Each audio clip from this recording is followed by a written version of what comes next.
ಪ್ರಿಯ ವೀಕ್ಷಕರೇ, ಇವತ್ತು ನಾವು ಹೊಸನಗರ ತಾಲೂಕಿನ ನಗರ ಹೋಬಳಿಯ ವ್ಯಾಪ್ತಿಗೆ ಬರುವಂತಹ ಹಿಲ್ಕುಂಜಿ ಗ್ರಾಮದ ನಿವಾಸಿಯಾದಂತಹ ಪ್ರಸನ್ನ ಹೆಚ್.ವಿ ಅವರ ಜೊತೆಗಿದ್ದೇವೆ. ಪ್ರಸನ್ನ ಹೆಚ್.ವಿ ಎನ್ನುವರು ನಮ್ಮ ಇವತ್ತಿನ ಅತಿಥಿ. ಒಬ್ಬ ಕೃಷಿಕ ದೃಢ ನಿರ್ಧಾರ ಮಾಡಿದ್ರೆ ಯಾವ ತರ ಕೆಲಸ ಸಲೀಸಾಗಿ ಮಾಡಬಹುದು ಎನ್ನುವಂತಹ ಆದರ್ಶ ವ್ಯಕ್ತಿ ಆಗಿರುವಂತಹ ಪ್ರಸನ್ನ ಹೆಚ್.ವಿ ಅವರು ನಮ್ಮ ಜೊತೆಗೆ ಇವತ್ತಿದ್ದಾರೆ.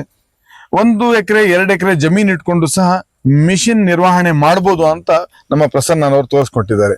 ಸರ್, ತಮ್ಮ ಈ ಕಾರ್ಯಕ್ರಮಕ್ಕೆ ಸ್ವಾಗತ ಬಯಸ್ತಾ ಇದ್ದೇನೆ. ತಮ್ಮ ಊರು ಪರಿಚಯ ನೀವು ಮಾಡ್ಕೊಂಡ್ರೆ ಯಾವ ತರ ಮಾಡ್ಕೊಂತೀರಿ? ನನ್ನ ಹೆಸರು ಪ್ರಸನ್ನ, ಹಿಲ್ಕುಂಜಿ ಊರ್ನವನು. ಹಿಲ್ಕುಂಜಿ. ಸರ್, ನೀವು ಕೃಷಿ ವಿಭಾಗದಲ್ಲಿದ್ದು ಎಷ್ಟು ವರ್ಷ ಆಯ್ತು?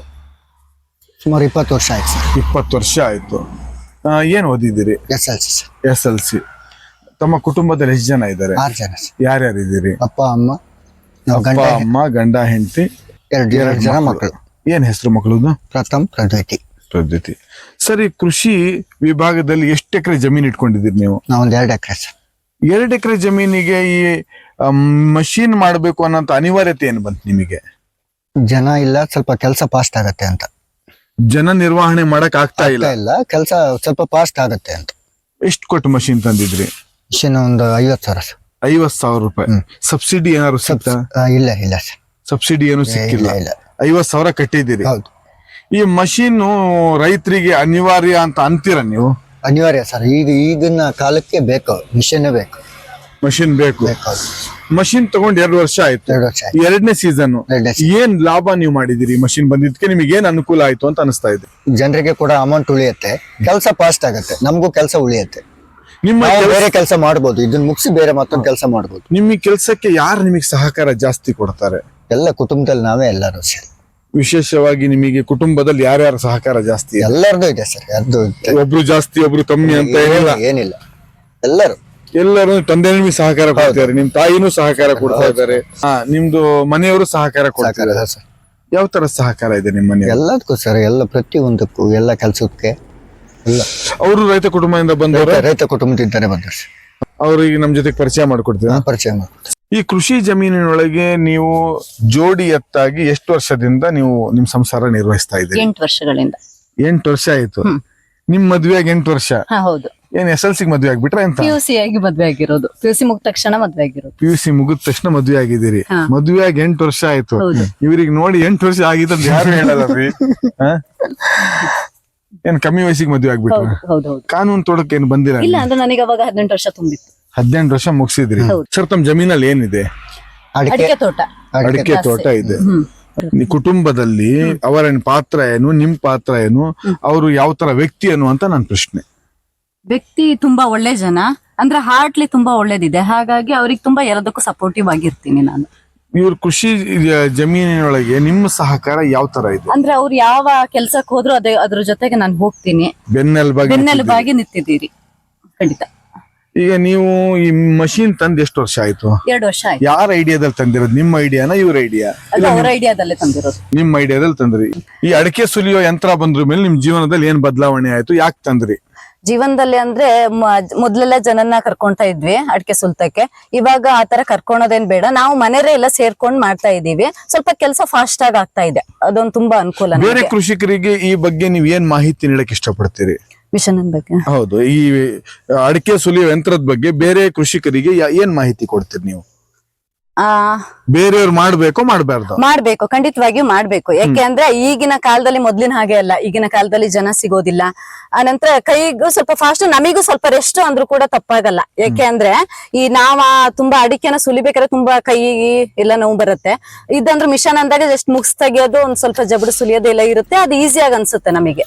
ಈ ಮಷೀನ್ ಇಲ್ಲಿ ಹಾಕಿದ್ರ ಮೇಲೆ ಮತ್ತೆ ನೀವು ಕೆಲಸ ಮಾಡ್ತಿದ್ರಲ್ಲ, ಯಾಕೆ ಮಾಡ್ತಾ ಇದೀರಿ? ಅದು ಅಡಿಕೆಗೆ ನೀಟ್ ಆಗ್ಬೇಕಲ್ವಾ, ಅದ್ರಲ್ಲಿ ಮುಗಿಸ್ ಬರುತ್ತೆ, ಜಬಡು ಬರುತ್ತೆ. ಅದನ್ನೆಲ್ಲ ಸರಿ ಮಾಡಿ ಅದನ್ನ ಬೇಯಿಸ್ಬೇಕಂದಾಗ ಅದನ್ನೆಲ್ಲ ಮಾಡಿ. ಎಷ್ಟು ಬೆಲ್ಟಿನ ಯಂತ್ರ ಇದು? ಇದು 1 ಬೆಲ್ಟಿಂದು. ಈ 2 ಬೆಲ್ಟ್ 1 ಬೆಲ್ಟ್ ಅಂತ ಏನಿದೆ, ಇದಕ್ಕೆ ಏನ್ ವ್ಯತ್ಯಾಸ ಇದೆ ಅಂತ ನಿಮ್ಮ ಅನಿಸಿಕೆ? ಅಂದ್ರೆ 2 ಬೆಲ್ಟಿಂದ ಅಂದ್ರೆ ಸ್ವಲ್ಪ ಫಾಸ್ಟ್ ಆಗತ್ತೆ, ಫಾಸ್ಟ್ ಆಗಿ ಬರ್ತಾ, ಅಡಿಕೆ ಕಾಯಿ ಜಾಸ್ತಿ ಫಾಸ್ಟ್ ಆಗಿ ಹೋಗುತ್ತೆ, ಹಂಗೆ ಸುಲ್ಬೆಳೆನೂ ಜಾಸ್ತಿ ಬರ್ತಾ ಇರುತ್ತೆ. ಇದ್ರಲ್ಲಿ ಅಂದ್ರೆ ಸ್ವಲ್ಪ ಸ್ಲೋ ಆಗಬಹುದು. ಈಗ ನಾವೇ ಮನೆಯಲ್ಲೇ ಮಾಡ್ಕೊಡೋದ್ರಿಂದ ನಮಗೆ ಫಿಟ್ ಇದೆ ಅನ್ಸುತ್ತೆ. ಈಗ ನೀವು ಬಹಳ ವರ್ಷ 2 ವರ್ಷದಿಂದ ಅನುಭವ ಇರೋದ್ರಿಂದ 1 ಎಕರೆ ಅಥವಾ 2 ಎಕರೆ ಜಮೀನಿಗೆ ಎಷ್ಟು ಬೆಲ್ಟ್ ಇದ್ರೆ ಉತ್ತಮ? 1 ಅಥವಾ 2 ಸಾಕಾಗುತ್ತೆ. ಅವಾಗ ಇದ್ರ ಬೆಲೆ ಏನಿತ್ತು? ಅವಾಗ 50,000 ಇತ್ತು ಅನ್ಸುತ್ತೆ. ಈಗ ಏನಾದ್ರು ಬೆಲೆ ಕಮ್ಮಿ ಆಗಿದೆಯಾ? ಕಮ್ಮಿ ಆದಾಗಿಲ್ಲ. ಕಮ್ಮಿ ಏನಾಗಿಲ್ಲ. ಇದು ನೀವು ಸಬ್ಸಿಡಿಯಲ್ಲಿ ತಗೊಬಂದ್ರ ಅಥವಾ ಪೂರ್ತಿ ಪ್ರಮಾಣದ ದುಡ್ಡು ಕೊಟ್ಟು ದುಡ್ಡು ತಗೊಂಡ್ರ? ಕೊಟ್ಟು ತಗೊಂಡ್ಬಂದಿರೋದು, ಸಬ್ಸಿಡಿಯಲ್ಲಿ ತಗೊಂಡಿದ್ದಲ್ಲ. ಸಬ್ಸಿಡಿಯಿಂದ ಏನ್ ತಗೊಂಡಿಲ್ಲ. ಈಗ ನಿಮ್ ನಿರ್ವಹಣೆಗೆ ಎಷ್ಟು ವೆಚ್ಚ ತಗಲ್ತಾ ಇದೆ ಕರೆಂಟು ಆತರ ಅಂತ ಹೇಳಿದಕ್ಕೆ? ಒಂದು 500 ರೂಪಾಯಿ ಬರ್ಬೋದು ಸರ್ ತಿಂಗಳಿಗೆ. ತಿಂಗಳಿಗೆ 500 ರೂಪಾಯಿ ಇದ್ರ ಕರೆಂಟ್ ವೆಚ್ಚ ಬರಬಹುದು. ನೀವು ಗ್ರಾಮ ಪಂಚಾಯತಿ ಒಳಗೆ ನೀವು ಅಧ್ಯಕ್ಷರು ಅಂತ ನಿಮ್ ಮನೆಯವ್ರು ಹೇಳಿದ್ರು. ಹೌದು. ನೀವು ಗ್ರಾಮ ಪಂಚಾಯತಿ ನಿರ್ವಹಣೆ ಮಾಡ್ಕೊಂಡು ಕೃಷಿ ಜೀವನದಲ್ಲಿ ನಿರ್ವಹಣೆ ಹೇಗ್ ಮಾಡಕ್ ಸಾಧ್ಯ? ಅಂದ್ರೆ ಅದು ಕೂಡ ಒಂದು ಜವಾಬ್ದಾರಿ. ಅಧ್ಯಕ್ಷರ ಸ್ಥಾನ ಅನ್ನುವಂಥದ್ದು ಒಂದು ಊರಿನ ಜವಾಬ್ದಾರಿ, ಪಂಚಾಯತಿ ನೀವು ಗ್ರಾಮ ಪಂಚಾಯತಿ ಸದಸ್ಯ ಅಲ್ಲದೆ ಅಧ್ಯಕ್ಷರು. ಅಧ್ಯಕ್ಷರು ಎಷ್ಟು ವರ್ಷ ಆಯ್ತು? ಅಧ್ಯಕ್ಷರಾಗಿ 1.5 ವರ್ಷ ಆಯ್ತು. ಮೆಂಬರ್ ಆಗಿ 1.5 ವರ್ಷ ಇದ್ದೆ. ಆನಂತರ 1 ವರ್ಷ ಉಪಾಧ್ಯಕ್ಷರಾಗಿ, ಈಗ 1.5 ವರ್ಷ ಆಯ್ತು ಅಧ್ಯಕ್ಷರಾಗಿ. ಈ ಅಧ್ಯಕ್ಷರು ಆಗಕ್ಕೆ ಸ್ವಾಭಾವಿಕ ಪ್ರಶ್ನೆ ಕೇಳ್ತಾ ಇದ್ದೀನಿ. ತುಂಬಾ ದುಡ್ಡು ಖರ್ಚು ಮಾಡ್ಬೇಕು ಅಂತಾರೆ. ಎಷ್ಟು ದುಡ್ಡು ಖರ್ಚು ಮಾಡಿ ಅಧ್ಯಕ್ಷರಾಗಿ? ಇಲ್ಲ, ಅಷ್ಟೆಲ್ಲ ಅಮೌಂಟ್ ಏನ್ ಖರ್ಚು ಮಾಡಿಲ್ಲ ಅಧ್ಯಕ್ಷರಾಗುವಾಗ. ಯಾಕಂದ್ರೆ ಜೊತೆಯಲ್ಲಿ ಇದ್ದವರೆಲ್ಲರೂ ಸಪೋರ್ಟಿವ್ ಆಗಿದ್ರು. ಒಂದು ಪಾರ್ಟಿ ಅಂದಾಗ, ಒಂದು ಟೀಮ್ ಅಂದಾಗ ಚೆನ್ನಾಗಿತ್ತು ನಮ್ ಟೀಮ್. ಹಾಗಾಗಿ ಅಂತ ದುಡ್ಡೇನ್ ಖರ್ಚಾಗಿಲ್ಲ ನಮ್ದು. ಏನ್ ವಿಶ್ವಾಸಕ್ಕೆ ಟೀ ಕಾಫಿ ತಿಂಡಿ ಊಟಕ್ಕೆ ಅಷ್ಟೇ ಇದೆ. ಏನ್ ಈಗ ರಾಜಕೀಯ ಅನ್ನೋದು ದುಡ್ಡಿನ ಹೊಳೆ ಹರಿಸಿ ಅಧ್ಯಕ್ಷ ಸ್ಥಾನ ಪಡೆದುಕೊಳ್ತಾರೆ. ಆ ತರ ನಿಮ್ ಜೊತೆ ಏನಾಗಿಲ್ಲ? ಇಲ್ಲ ಇಲ್ಲ, ಆ ತರ ಏನಿಲ್ಲ. ಈಗ ನೀವು ಅಧ್ಯಕ್ಷರಾಗಿ ಕೆಲಸ ಮಾಡ್ತಾ ಇದ್ದೀರಿ. ರಾಜಕೀಯ ಜೀವನದಲ್ಲಿ ಏನು ಏರಿಳಿತ ಆಗಿದೆ ನಿಮ್ಮ ಅನುಭವ, ಅನಿಸಿಕೆ? ಗ್ರಾಮ ಪಂಚಾಯತಿ ವ್ಯಾಪ್ತಿಯಲ್ಲಿ ಅಧ್ಯಕ್ಷರ ಅಂತ ಹೇಳಿದ್ರೆ ಅವರಿಗೆ ಪೂರ್ತಿ ಕೆಲಸದ ಒಂದು ಜವಾಬ್ದಾರಿ ಇರುತ್ತೆ ಮತ್ತು ಸವಾಲು ತುಂಬಾ ಇರುತ್ತೆ. ನೀವು ಅಧ್ಯಕ್ಷರಾಗಿ ಏನ್ ಸಾಧನೆ ಮಾಡಿದ್ದೀರಿ? ನಾವ್ ಅಧ್ಯಕ್ಷ ಆದ್ಮೇಲೆ ಒಂದಿಷ್ಟು ಕೆಲಸಗಳು ಮಾಡ್ಬೇಕಾಗ್ತದೆ. ಯಾಕಂದ್ರೆ ಎಲ್ಲಾ ಗ್ರಾಮದ ಜವಾಬ್ದಾರಿ ಅನ್ನುವಂಥದ್ದು ನಮ್ಮ ಮೇಲೆ ಇರುತ್ತೆ. ಜನರಿಗೂ ಅನುಕೂಲವಾಗುವಂತ ನಮ್ಮ ಪಂಚಾಯತಿಯಿಂದ ಸಿಗುವಂತ ಸೌಲಭ್ಯಗಳನ್ನ ಕೊಡ್ತಾ ಇದೀವಿ. ಅಷ್ಟೇ, ಒಂದು ಊರಿನ ನಿರ್ವಹಣೆ ಒಂದು ಒಳ್ಳೆ ರೀತಿ ಮಾಡ್ತಾ ಇದೀವಿ. ಸ್ವಚ್ಛತೆ ಸವಾಲು ಬಂದಿದೆ ನಿಮಗೆ? ಈಗ ಕಾನೂನಾತ್ಮಕವಾಗಿ ಬಹಳಷ್ಟು ಏರಿಳಿತ ಆಗಿದೆ. ಮುಂಚಿನಷ್ಟು ಈಸಿ ಇಲ್ಲ ಅಂತಿದ್ದಾರೆ ಇತ್ತೀಚಿನ ದಿನಮಾನಗಳಲ್ಲಿ. ನಿಮಗೆ ಏನ್ ಅನಿಸ್ತಾ ಇದೆ? ನನಗನ್ಸಿರೋದು ನಿಜವಾಗಿದೆ ಖಂಡಿತ. ಯಾಕೆಂದ್ರೆ ಮೊದ್ಲಿನಷ್ಟು ಈಸಿ ಇಲ್ಲ ಅನ್ನೋದು ನಿಜಾನೇ. ನಾವು ನೋಡ್ದಾಗೆ ಈಗ ಇತ್ತೀಚಿನ ದಿನಗಳಂತೂ ದಿನದಿಂದ ದಿನಕ್ಕೆ ಕಾನೂನುಗಳು ಬೇರೆ ತರ ಬರ್ತಾನೆ ಇದಾವೆ. ಯಾಕೆಂದ್ರೆ ಪ್ರತಿ ಒಂದು ವರ್ಕ್ ಅಲ್ಲೂ ಕೂಡ ಗೈಡ್ಲೈನ್ಸ್ ಅನ್ನೋದು ಇರುತ್ತೆ. ಅದೆಲ್ಲ ಎಲ್ಲ ಒಂದ್ ಕಡೆ ಮಾಡುವಾಗ್ಲೂ ಕಷ್ಟ ಆಗತ್ತೆ. ನಮಿಗೂ ಒಂದು ಜವಾಬ್ದಾರಿ ಇರುತ್ತೆ. ನಾವು ಒಂದ್ ಕನ್ಸನ್ನ ಕಟ್ಕೊಂಡು ಬಂದಿರ್ತೀವಿ. ಗೆಲ್ಬೇಕಾದ್ರೆ ಜನರಿಗೆ ಕೊಟ್ಟಂತ ಆಶ್ವಾಸನೆಗಳಲ್ಲಿ ಯಾವ ಆಶ್ವಾಸನೆ ಈಡೇರಿಸಿದ್ರಿ ನೀವು? ಜನರಿಗೆ ಕೊಟ್ಟಂತ ಆಶ್ವಾಸನೆಯಲ್ಲಿ ಎಲ್ಲೋ ಒಂದು ಪೂರ್ತಿ ಈಡೇರಿಸಿದೀವಿ ಅಂತ ಹೇಳಕ್ ಆಗಲ್ಲ. ಯಾಕಂದ್ರೆ ತುಂಬಾ ನಿರೀಕ್ಷೆಗಳನ್ನ ಇಟ್ಕೊಂಡು ಬಂದಿರ್ತೀವಿ. ಬಂದ್ಮೇಲೆ ಅದ್ರ ಒಳಗ್ ಬಂದ್ಮೇಲೆ ಮಾತ್ರ ಗೊತ್ತಾಗೋದು ಅದ್ರ ಏನಿದೆ, ಅದ್ರೊಳಗೆ ಏನಿದೆ ಅನ್ನೋದಕ್ಕಿಂತ ಮುಂಚೆ ಹಳೆ ಕೆಲಸ ಮಾಡಿದವರಿಗೆ ಹೇಳೋದು ತುಂಬಾ ಈಸಿ ಆಗಿರುತ್ತೆ. ನಾವು ಗೆದ್ದು ಬಂದಾಗ ನಮಗೆ ಸಿಗುವಂತಹ ಕೆಲಸ ಮಾಡೋದ್ರೊಳಗೆ ನಾವು ಆ ಮಟ್ಟದಲ್ಲಿ ಮಾಡಕ್ ಆಗಲ್ಲ ಅಂತ ಅನ್ಸುತ್ತೆ. ಪಕ್ಕ ಅನ್ಸುತ್ತೆ ಖಂಡಿತವಾಗಿಯೂ. ಯಾಕಂದ್ರೆ ಫಸ್ಟ್ ನಾವು ಇನ್ನೊಬ್ರು ಯಾರೋ ಗೆದ್ದಾಗ ಅವರೆಲ್ಲ ಮೆಂಬರ್ ಆದಾಗ ನಾವು ಬೈತಾ ಇದ್ವಿ, ಏನು ಕೆಲಸ ಕೊಟ್ಟಿಲ್ಲ ನಮಗೆ ಅಂತ. ಇವಾಗ ಅದ್ರೊಳಗಡೆ ಹೋದಾಗ ಗೊತ್ತಾಗ್ತಾ ಇದೆ ನಮಗೆ ಎಷ್ಟು ಕಷ್ಟ ಇದೆ. ಕಾನೂನು ಚೌಕಟ್ಟಿನಲ್ಲಿ ನಾವು ಸಮಾಜ ಸೇವೆ ಮಾಡೋದು ಎಷ್ಟು ಕಷ್ಟ ಇದೆ ಅಂತ ಅನ್ಸತ್ ನಿಮಗೆ? ಕಷ್ಟ ಅನ್ಸುತ್ತೆ ಕಾನೂನಿನ ಚೌಕಟ್ಟಿನಲ್ಲಿ. ಯಾಕೆಂದ್ರೆ ಜನರು ಕೇಳುವಂತ ಕೆಲ್ಸಕ್ಕೂ ಜೊತೆಗೆ ಈ ಕಾನೂನು ಇರುವುದಕ್ಕೂ ಕೂಡ ತುಂಬಾ ವ್ಯತ್ಯಾಸಗಳಿರುತ್ತೆ. ಹಾಗಾಗಿ ಸ್ವಲ್ಪ ಕಷ್ಟನೂ ಅನ್ಸುತ್ತೆ, ಮಾಡ್ಲೇಬೇಕಂತ. ನಿಮ್ ಗ್ರಾಮ ಪಂಚಾಯತಿ ಚುನಾವಣೆಯಲ್ಲಿ ನಿಮ್ಮ ಗೆಲುವಿಗೆ ಮಹತ್ತರ ಪಾತ್ರ ವಹಿಸಿದಂತ ಕೆಲ ವ್ಯಕ್ತಿಗಳ ಹೆಸರು ಹೇಳಕ್ ಇಷ್ಟಪಡ್ತೀರಾ? ಇವ್ರು ನಮಗೆ ಗೆಲ್ಸಕ್ ಸಹಕಾರ ಮಾಡಿದ್ರು ಅಂತ. ಖಂಡಿತ. ಯಾರು ಗೆಲ್ಸಿದಾರೆ ನಿಮಗೆ? ಒಂದು ನನ್ ಮೇನ್ ಸಪೋರ್ಟಿವ್ ಆಗಿದ್ದು ನಮ್ಮ ಮನೆಯವ್ರು, ನಮ್ ಫ್ಯಾಮಿಲಿ. ಅನಂತರ ಇಲ್ಲಿ ನಮ್ ಹಿಲ್ಕುಂಜಿಯಲ್ಲಿ ಫಸ್ಟ್ ಕುಮಾರಣ್ಣ ಅವರು ಗೆದ್ದಿದ್ರು. ಅವರು ಸಪೋರ್ಟ್ ಕೂಡ ಇದೆ, ತುಂಬಾ ಸಪೋರ್ಟ್ ಇದೆ ಅವ್ರದ್ದು. ಮತ್ತೆ ನಮ್ ಹೆರ್ಗೋಡ್ಗಿ ಫ್ಯಾಮಿಲಿ ಅವ್ರು ಎಲ್ರು ಕೂಡ, ಜೊತೆಗೆ ಕರುಣಾಕರ್ ಶೆಟ್ರು, ಅನಂತರ ಹಾಲಪ್ಪವ. ಇನ್ನ ನಮ್ ಹಿಲ್ಕುಂಜಿ ಒಂದು ಟೀಮ್ ಇದೆ, ಒಂದು ರಾಘವಣ್ಣ ಇರ್ಬೋದು, ಎಲ್ಲರೂ ಸುಮಾರು ಜನ ಇದಾರೆ. ಟೀಮ್ ಹೆಸರಾದ್ರೂ ತುಂಬಾ ಉದ್ದ ಇದೆ. ಅವರೆಲ್ಲರ ಜೊತೆಗೆ ನನ್ನ ಊರಿನ ಜನತೆ ಎಲ್ರು ಕೂಡ, ಎಲ್ಲರೂ ಗ್ರಾಮಸ್ಥರು ಹಾಕಿದ ಗ್ರಾಮಸ್ಥರು ಅಥವಾ ಎಲ್ಲಾ ಎಲ್ಲಾ ಗ್ರಾಮಸ್ಥರಿಗೆ ಈ ಸಂದರ್ಭದಲ್ಲಿ ವಿಶೇಷವಾಗಿ ನೆನೆಸ್ತಾ ಇದ್ದೀರಿ? ಖಂಡಿತ. ಆಮೇಲೆ ಮತ್ತೆ ನಮ್ಮ ಹಿಲ್ಕುಂಜಿ ಎಲ್ಲ ಜನತೆ ಕೂಡ ಸಪೋರ್ಟಿವ್ ಮತ ನೀಡಿದವರು ನೀಡದೇ ಇದ್ದವರು ಸಪೋರ್ಟ್ ಇರುತ್ತೆ. ಈಗ ನೀವು ಹಿಲ್ಕುಂಜಿ ಗ್ರಾಮ ಪಂಚಾಯತಿ ವ್ಯಾಪ್ತಿಯ ಯಾವ ಭಾಗದಿಂದ ನೀವು ನಿಂತಿದ್ರಿ? ಹಿಲ್ಕುಂಜಿ ಮುಖ್ಯ ಕ್ಷೇತ್ರದಿಂದ ಇಲ್ಲಿಂದಾನೆ ನಿಂತಿರೋ. ಎಷ್ಟು ಓಟ್ ಬರುತ್ತಲ್ಲಿ? ಇಲ್ಲಿ 380 380. ಎಷ್ಟು ಓಟ್ ತಗೊಂಡ್ರಿ? 240. ತುಂಬಾ ಬಹುಮತದಿಂದಾನೇ ಗೆದ್ದಿರೋದು. ಒಂದು ಉದಾಹರಣೆಗೆ ಯಾವುದೇ ಒಂದು ಪ್ರತಿರೋಧ ಇಲ್ದಂಗೆ ಗೆದ್ದಿದ್ದೀರಿ ನೀವು. ಈ ಗೆಲ್ಬೇಕಾದ್ರೆ ಇದ್ದಂತ ಹುಮ್ಮಸ್ಸು ಈಗ ಎಷ್ಟಿದೆ? ಗೆಲ್ಬೇಕಾದ್ರೆ ಇದ್ದಂತ ಹುಮ್ಮಸ್ಸು ಇದೆ, ಇಲ್ಲ ಅಂತಲ್ಲ. ಆದ್ರೆ ಎಲ್ಲೋ ಒಂದ್ ಕಡೆ ಮನ್ಸಿಗೆ ಬೇಜಾರಿದೆ, ಮತ್ತಿನ್ನೇನಲ್ಲ, ಎಲ್ಲೋ ಒಂದ್ ಕಡೆ ನಾವು ಕೆಲಸ ಮಾಡ್ಬೇಕು ಅನ್ನುವಂತ ಆಸಕ್ತಿಯಲ್ಲಿ ಬಂದಿರೋದು.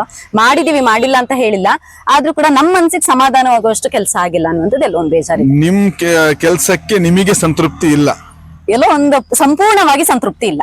ಏನ್ ಮಾಡ್ಬೇಕಂತ ಬಂದಿದ್ದೆ, ಆ ಕೆಲಸ ಸಂಗೀತ ಮಾಡಿಲ್ಲ ಅನ್ನುವಂತ ಅಳಲು ನಿಮ್ಮ ಹತ್ರನೇ ಇದೆ. ಖಂಡಿತ ಖಂಡಿತ. ಏನ್ ಮಾಡ್ಬೇಕಂತ ಇದ್ರಿ ನೀವು? ನಾನ್ ಮಾಡ್ಬೇಕು ಅಂದಿದ್ದು ಮುಖ್ಯವಾಗಿ ನಮ್ ಶಾಲೆಗೆ ಸಂಬಂಧಪಟ್ಟಂತೆ ಹೇಳ್ಬೇಕು ಅಂದ್ರೆ ಒಂದು ಶೌಚಾಲಯ ಜೊತೆಗೆ ಒಂದು ಕಾಂಪೌಂಡ್ ಮಾಡ್ಬೇಕು ಅನ್ನೋದು ಒಂದು ದೊಡ್ಡ ಕನಸಿತ್ತು. ಅದು ಇನ್ನೂ ಆಗಿಲ್ಲ ಎರಡು ಕೂಡ. ಯಾಕೆಂದ್ರೆ ಸ್ವಲ್ಪ ದೊಡ್ಡ ಅಮೌಂಟ್ ಆಗಿರೋದ್ರಿಂದ ಬೇರೆ ಬರುವಂತ ಅನುದಾನದಲ್ಲಿ 15 ಹಣಕಾಸು, ಬೇರೆ ಇತರ ಅನುದಾನದಲ್ಲಿ ಸಾಕಾಗೋದಿಲ್ಲ. NREG ಅಲ್ಲಿ ಈಗೀಗ ಅಂತೂ ಗೈಡ್ಲೈನ್ಸ್ ಗಳು ಬರಕ್ ಹೋಗಿ ಯಾವ್ದು ಇಡ್ಲಿಕ್ಕೂ ಸಾಧ್ಯವಾಗ್ತಾ ಇಲ್ಲ, ವರ್ಕ್ ಕೂಡ ಇಡ್ಲಿಕ್ಕೂ ಸಾಧ್ಯವಾಗ್ತಾ ಇಲ್ಲ. ಸೊ ಅವೆರಡು ವರ್ಕ್ಗಳು ಹಾಗೆ ಪೆಂಡಿಂಗ್ ಇದೆ. ಇನ್ನೂ ಕೂಡ ಮಾಡ್ಬೇಕು ಅನ್ನೋಂತ ಒಂದು ಆಸಕ್ತಿ ಖಂಡಿತ ಇದೆ.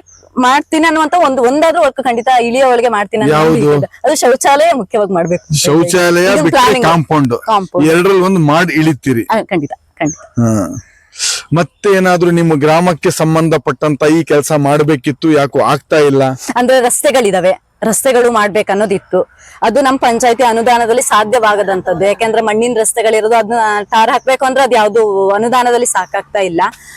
ಅನಂತರ ಜನರಿಗೆ ಈ ಕೆಲವೊಂದು ಇದು ಏನು ಯೋಜನೆಗಳು ಇರುತ್ತೆ, ಈ ಎಲ್ಲ ಹಲವಾರು ಯೋಜನೆಗಳಿರುತ್ತೆ, ಅವೆಲ್ಲ ಮಾಡ್ಬೇಕಿತ್ತು. ಕೆಲವೊಂದು ಮಾಡಿದೀವಿ, ಕೆಲವೊಂದು ಆಗಿಲ್ಲ. ಮುಂದಿನ ಚುನಾವಣೆಯಲ್ಲಿ ನಿಲ್ಲೋ ಆಸಕ್ತಿ ಇದೆಯೋ ಇಲ್ಲೋ? ಖಂಡಿತ ಇಲ್ಲ, ಯಾಕೆ ಖಂಡಿತ ಇಲ್ಲ. ರಾಜಕೀಯ ಬೇಡ ಅಂತ? ಬೇಡ ಆಯ್ತು ಯಾಕೋ ರಾಜಕೀಯ ಅಂತ. ಏನು ಆತರ ರಾಜಕೀಯದಿಂದ ಒಂದ್ ಹೆಜ್ಜೆ ಹಿಂದಿಡೋ ಈ ಮುಂಚೆನೆ ನಾವು ಕೇಳಬಾರ್ದಿತ್ತು, ಆದ್ರೂ ಕೇಳಿದ್ ಬಿಟ್ವಿ. ನೀವು ಬೇಡ ಅಂತಿರಲ್ಲ, ಕಾರಣ ಏನು? ಕಾರಣ ಏನೂ ಇಲ್ಲ. ಯಾಕಂದ್ರೆ ನನಗೂ ಮನೆ ಸ್ವಲ್ಪ ಕೆಲ್ಸಗಳು ಆ ಕಡೆ, ಅದು ಎಲ್ಲದನ್ನು ನಿಭಾಯಿಸೋದು ಕೆಲವೊಂದ್ ಕಡೆ ನಿಮ್ಮ ಈ ನಿರ್ಧಾರದಿಂದ ಆಕಾಂಕ್ಷಿಗಳು ಜಾಸ್ತಿ ಆಗ್ತಾರೆ. ಈ ನಿರ್ಧಾರದಿಂದ ಮುಂದಿನ ದಿನಗಳಲ್ಲಿ ನಿಮ್ಮ ಇಲ್ಗುಂಜಿ ಗ್ರಾಮ ಪಂಚಾಯತಿಗೆ ನಿಮ್ ಜಾಗಕ್ಕೆ ಆಕಾಂಕ್ಷಿಗಳು ಜಾಸ್ತಿ ಆಗ್ತಾರೆ. ಖಂಡಿತ ಸಂಗೀತ ಇಲ್ಲ ಅಂದ್ರೆ ಮತ್ತೆ ಯಾರಾದ್ರೂ ಬರ್ತಾರೆ, ಬರ್ತಾರೆ. ನೀವು ಬೆಂಬಲ ಕೊಡ್ತೀರಾ ಬೇರೆಯವರಿಗೆ? ಖಂಡಿತ ಖಂಡಿತ ಖಂಡಿತ ಬೆಂಬಲ ಕೊಡು. ರಾಜಕೀಯವಾಗಿ ನಿಮ್ ಮನೆಯವರು ರಾಜಕೀಯಕ್ಕೆ ಹೋದ್ರ ಮೇಲೆ ನಿಮಗೆ ಶಕ್ತಿ ಬಂತು, ದುಃಖ ಆಯ್ತು. ಶಕ್ತಿ ಬಂತು ಸರ್. ಏನ್ ನೀವು ಅವರು ರಾಜಕೀಯದಿಂದ ನಿಮಗೆ ಆದಂತ ಲಾಭ ಏನು? ಲಾಭ ನಮಗಂತ ಏನು ಇಲ್ಲ, ದುಡ್ಡು ಗಿಡ್ಡು ಏನಾದ್ರು ಸಿಕ್ತಾ? ದುಡ್ಡಿಂದ ಏನು ಸಿಕ್ಕಿಲ್ಲ ಸರ್. ರಾಜಕೀಯಕ್ಕೆ ಹೋದವ್ರು ಬಹಳ ದುಡ್ಡು ಮಾಡ್ತಾರೆ ಜನ ಅಂತಾರೆ. ಸಂಪರ್ಕ, ಜನಗಳ ಸ್ವಲ್ಪ ರಾಜಕೀಯಕ್ಕೆ ಹೋದವರು ಬಹಳ ದುಡ್ಡು ಮಾಡ್ತಾರೆ ಅಂತಾರೆ. ನಿಮ್ ಮನೆಯವರು ಎಷ್ಟು ದುಡ್ಡು ಮಾಡಿದ್ರು? ಅದು ಸುಳ್ಳು ಸರ್, ಅದು ಸುಳ್ಳು. ಆ ಮಾತು ಯಾವ್ದೇ ಕಾರಣಕ್ಕೂ ಸುಳ್ಳು. ಈಗಿನ ಇದ್ರಲ್ಲಿ ನಮ್ಮಿಂದನೇ ಖರ್ಚು ಜಾಸ್ತಿ ಆಗಿರುತ್ತೆ ಹೊರತು ನಮ್ದೇ. ಮತ್ತೆ ಕೆಲವೊಂದು ಭಾಗದಲ್ಲಿ ರಾಜಕೀಯಕ್ಕೆ ಬಂದ್ರೆ ದುಡ್ಡು ಕಳ್ಕೊಂತಾರೆ ಅಂತಾರೆ. ನಿಮ್ ದುಡ್ಡು ಏನಾದ್ರು ಕಳೆದೋಯ್ತಾ? ಕಳ್ಕೊಂಡಿವಿ ಅಂತ ಏನ್ ಹೇಳಲ್ಲ, ಕಳ್ಕೊಂಡು ಇಲ್ಲ, ಗಳಿಸ್ಕೊಂಡು ಇಲ್ಲ. ಇಲ್ಲ. ಮುಂದಿನ ಜೀವನದಲ್ಲಿ ರಾಜಕೀಯಕ್ಕೆ ಕಳಿಸ್ತೀರಾ ಬೇಡ? ಅವ್ರ ಆಸಕ್ತಿ ಸರ್. ನಿಮಗೆ ಅದರಿಂದ ಏನೂ ಇದಾಗಿಲ್ಲ? ಇಲ್ಲ ಇಲ್ಲ, ಯಾವ್ದೇ ಕಾರಣಕ್ಕೂ ಅದರಿಂದ ನನ್ಗೇನು. ಸಂಗೀತ ಅವ್ರು ಒಪ್ಕೊಂಡ್ರೆ ಹೋಗ್ಲಿ, ಬೇಡ ಅಂದ್ರೆ ಅವ್ರಿಷ್ಟ. ಕೃಷಿ ಜೀವನದಲ್ಲಿ ಮತ್ತೆ ವಾಪಸ್ ಬರ್ತಾ ಇದ್ದೀವಿ. ಇವ್ರಿಗೆ ಕೃಷಿ ಬಗ್ಗೆ ಏನ್ ಗೊತ್ತಿದೆ ನೀವು ನೋಡಿದ ಹಾಗೆ? ಕೃಷಿ ಬಗ್ಗೆ ಎಲ್ಲ ಗೊತ್ತಿದೆ ಸರ್, ಯಾವ ಕೆಲಸ ಬರಲ್ಲ ಅಂತ ಏನಿಲ್ಲ, ಎಲ್ಲ ಕೆಲಸನೂ ಮಾಡ್ತಾರೆ. ನಿಮ್ಮ ತಾಯಿಯವರ ಸಹಕಾರ ನಿಮ್ ಜೊತೆಗೆ ಹೇಗಿದೆ? ಚೆನ್ನಾಗಿದೆ ಸರ್. ಬನ್ನಿ, ಎಲ್ಲ ಕೆಲ್ಸಕ್ಕೂ ಕೈ ಜೋಡಿಸ್ತಾರೆ, ಏನ್ ತೊಂದ್ರೆ ಇಲ್ಲ ಸರ್. ನೀವು ಇರಿ, ಅಡ್ಡಿ ಇಲ್ಲ. ನಮ್ಮಿಂದ ನಿಮಗೆ ಒಂದು 15 ನಿಮಿಷ ಲೇಟ್ ಆಯ್ತು. ಆದ್ರೆ ಒಂದು ಲಾಭ ಏನಾಗತ್ತೆ ಅಂದ್ರೆ ನಿಮ್ಮ ಮನಸ್ಸಿನ ಮಾತು ಮಾಧ್ಯಮದ ಮೂಲಕ ಜನರಿಗೆ ತಲುಪಿಸಿದ್ದೀವಿ. ಅಕ್ಕ ಇಲ್ಲಿ ಬನ್ನಿ, ನೀವು ಇಲ್ಲಿ ಬನ್ನಿ. ನಮ್ ತಾಯಿ ಇದ್ದಂಗೆ ನೀವು ಬರ್ರಿ. ನಂಗ್ ಮಾತಾಡಕ್ಕೆ ಬರಲ್ಲ. ಮಾತಾಡೋದೇನು ಬೇಡ. ಏನ್ ಹೆಸರು ನಿಮ್ದು? ಸರಸ್ವತಿ. ಸರಸ್ವತಕ್ಕ. ಸರಸ್ವತಕ್ಕ, ಎಷ್ಟು ವರ್ಷದ ಕೃಷಿ